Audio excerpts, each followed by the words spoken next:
25ला hotel licences परमिटधारक सगळे महाराष्ट्रातले 1 दिवसाचा पूर्ण कडकडीत असा बंद पाळणार आहे.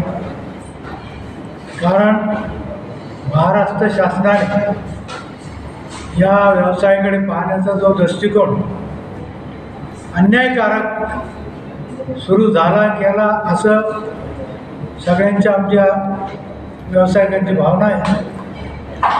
कारण असं आहे की यावर्षी लायसन्स फीमध्ये 15% वाढ केली, जी की ती 9,75,000 इतकी वर्षाला ॲडव्हान्स फी भरावं लागली, जी की परमिट रूमवाल्यांना शक्य नव्हतं पण व्यवसाय करायचा म्हणून, आणि सरकारला सहकार्य म्हणून त्यावेळेस लोकांनी भरला. त्यानंतर आता मध्ये सरकारने व्हॅटवर 5% होता तो डबल केला, तो 10%.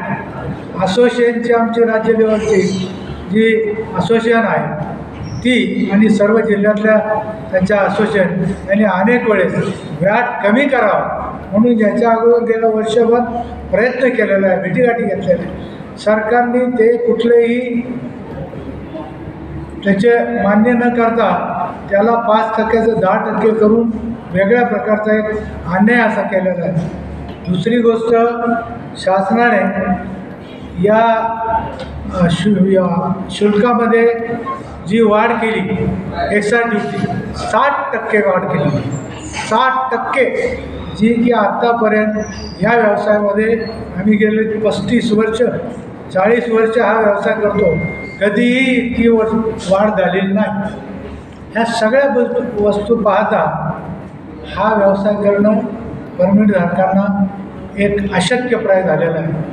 आणि म्हणून यावर काम करणारे जे मजूर आहेत, माणसं आहेत, जे कर्मचारी, हे 5 लाख लोक काम करतात महाराष्ट्रात. त्यांचे 5 लाख घरं, कुटुंब याच्यावर अवलंबून आहेत. या लोकांवर सुद्धा या व्यवसायामुळं एक अन्यायकारक अशी भूमिका आहे. साधारण जो ग्राहक आहे तो सुद्धा महाराष्ट्रीयन आहे आणि महाराष्ट्राच्या या व्यवसायाला त्या लोकांचा आधार आहे.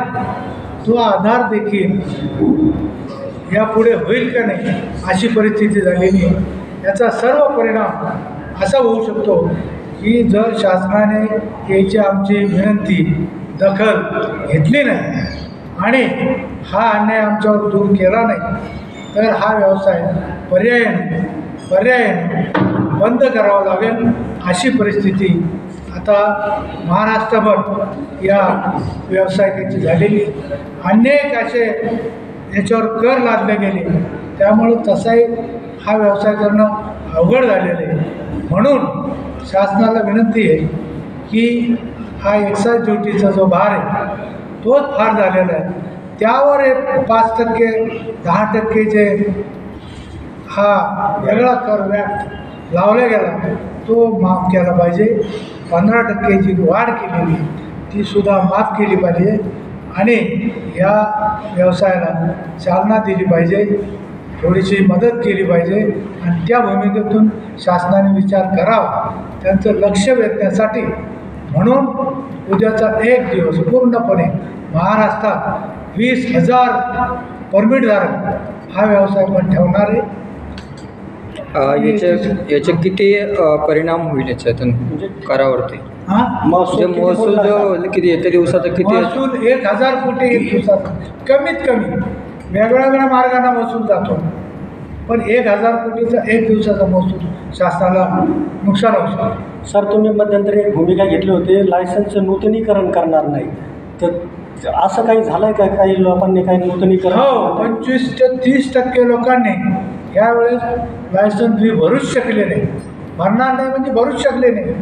इतका पैसा त्या व्यवसायात उभा करायचा कुठून वर्षभरात, अनेक खर्च आहे त्याच्याकडे, म्हणून लोकांनी भरलेच नाही. आणि हाच पर्याय याच्या पुढे सुद्धा या व्यवसायासमोर उभा राहू शकतो, याची मला वाटतं शासनाने दखल घ्यावी अशी आमची एक विनंती आहे. दुसरी गोष्ट अशी आहे की शासन याच्यावर पर्याय मार्ग काढील अशी आमची अपेक्षा आहे, विनंती आहे. हे जर केलं नाही तर या 5-10 लाख लोकांच्या कर्मचाऱ्यांचा प्रश्न उभा राहू शकतो, व्यावसायिकाचा प्रश्न. शिवाय अब्जावधी सरकारला मिळणारं जे कर रूपी एक्साईज रूपी जे मिळतं आहे त्याचीसुद्धा बुडवणं वेगळ्या मार्गाने होईल. कारण इलिगल धंदा बेकायदेशीर ह्या धंद्याला प्रोत्साहन मिळेल आणि ती जबाबदारी मला वाटतं शासनावरच जाते असं आमचं मत आहे. सर वाईन शॉपवर पण आहे का तो टॅक्स? सगळे आमच्या महाराष्ट्रभर आमचे सहकारी म्हणून त्यांनी सुद्धा अनेक फोन केलेले की आम्ही तुमच्याबरोबर आहे, आम्ही बंद ठेवणार. ठीक.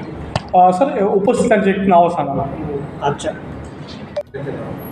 सगळ्यांचे शिवाजी पाटील अध्यक्ष, उपाध्यक्ष मी जयराम साळुंखे, सेक्रेटरी आमचे सेफ्टी साहेब अशोक शेठ ललवानी, हे सगळेच आमचे पदाधिकारी गेले 15 दिवसापासून आम्ही जिल्हाभर फिरतो. सगळ्यांना सांगितलं, भूमिका सांगितली. आमच्या लोकांचं एकच मत पडतं, आपण बंद ठेवा.